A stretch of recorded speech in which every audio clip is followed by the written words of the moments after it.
Olá, turma. Eu espero que todos vocês estejam bem. Eu espero que vocês estejam se cuidando, continuem se cuidando. Nós tivemos aí uma semaninha de pausa, né? A gente estava precisando, né, pessoal? Uma semana, uma pausazinha, muitas atividades, aulas remotas, é muita coisa. Eu sei disso, então a gente deu essa descansada. Eu sinto que isso é importante, necessário.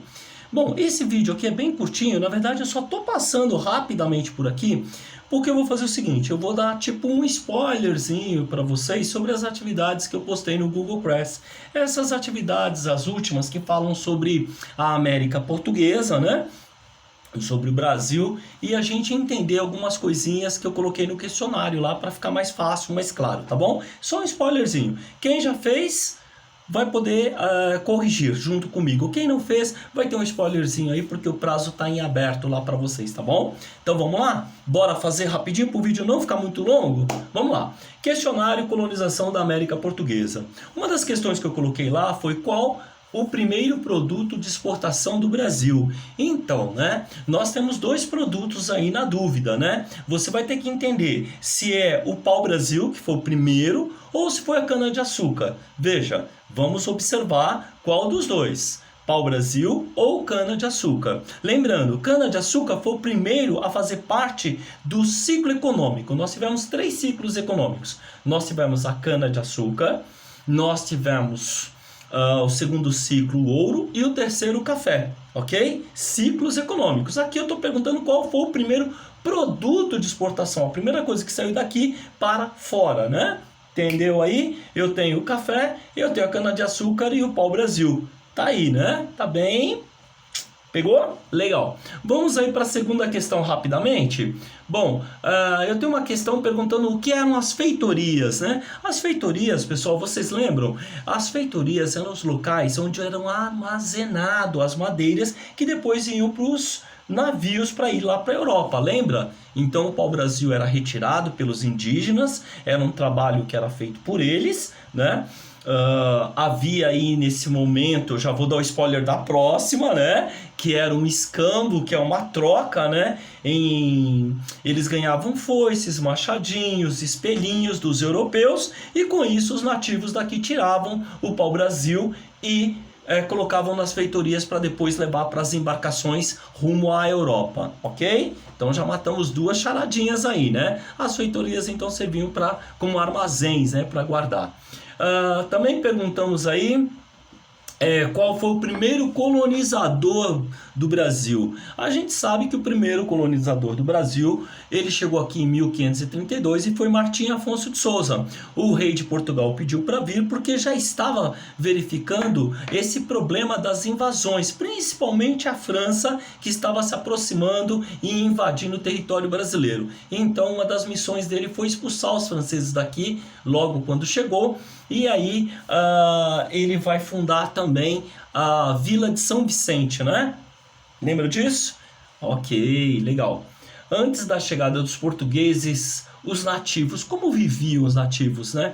Então tem muita gente que pensa que era um povo indígena, um povo só.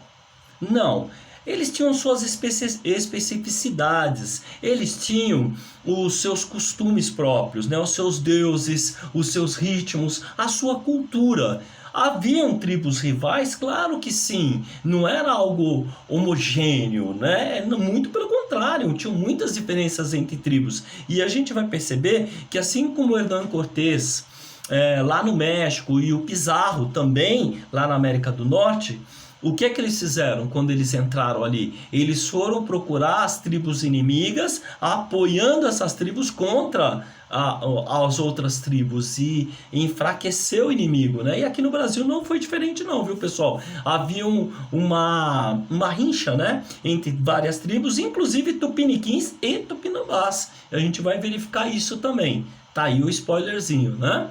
Então esse foi alguma das questões que eu pedi para vocês. Eu espero que essas questões a gente tenha conseguido. Eu também pedi outras, eu vou abrir aqui, que foi do último trabalho. No último trabalho, nós pedimos algumas questões para vocês. Deixa eu pôr óculos, que senão vai ficar difícil, hein?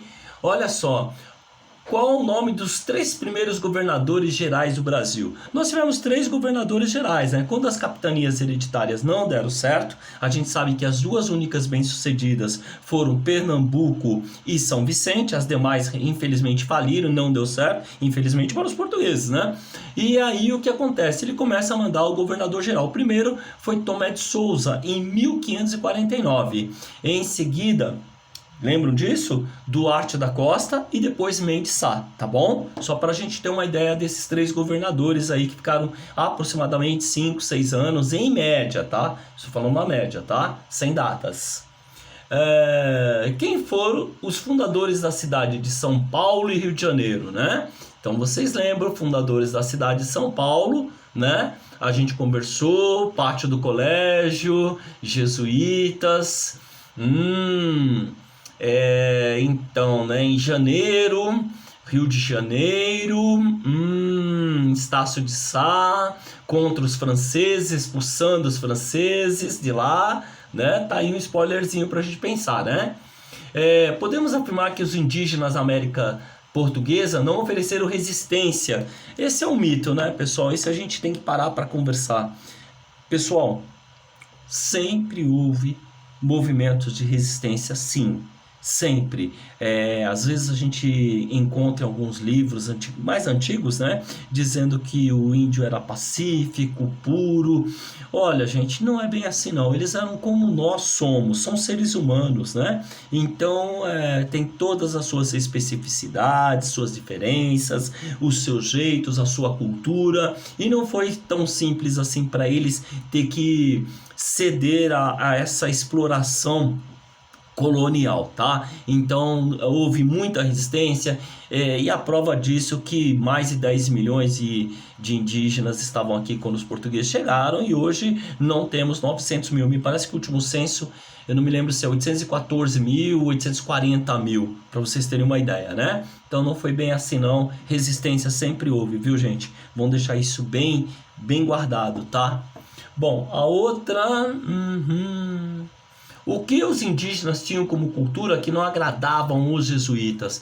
Muitas coisas, né, pessoal? Aí a gente percebe que muitas coisas. Até a vestimenta, o fato dos indígenas andarem muitos nus, muitos seminus, isso incomodava bastante o europeu, né? A questão dos deuses, né? Eles eram politeístas, acreditavam em vários deuses, né? Isso também incomodava, porque uma das missões, além da exploração territorial, da colonização, era a questão também da alma, né? Você sabe que lá na Europa a Igreja Católica estava enfrentando uma dificuldade muito grande com a reforma protestante, né? E precisava levar a cristandade para o restante do mundo, né? E até para aumentar os seus seguidores também. Então tem uma questão religiosa aí para a gente pensar, né? A questão da roupa, a questão religiosa e várias outras, né? Que a gente pode... A questão do trabalho também incomodava, porque o indígena, ele plantava para subsistência, ou seja, para aquele povo comer. Eles não plantavam com uma questão comercial, mercantil, como foi imposta para eles também. Isso causou muitos problemas, viu? Deixa eu ver mais uma. Sim, o que eram as sesmarias. Né?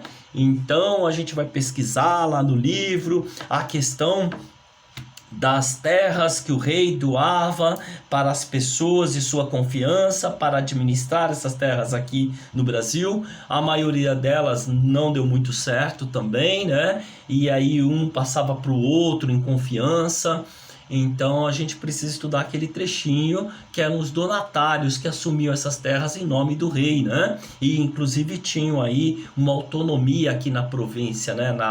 Aqui na colônia, né? Então vamos observar isso. Então é isso, pessoal, tá dado spoiler das 2 últimas atividades para vocês, tá bom? Tá no livro didático, temos também no PowerPoint que eu preparei para vocês, já tá lá também no Google Class, e agora esse vídeo também para facilitar a sua vida também e não deixar que acumule muita atividade, né? Isso já facilita bastante os nossos estudos.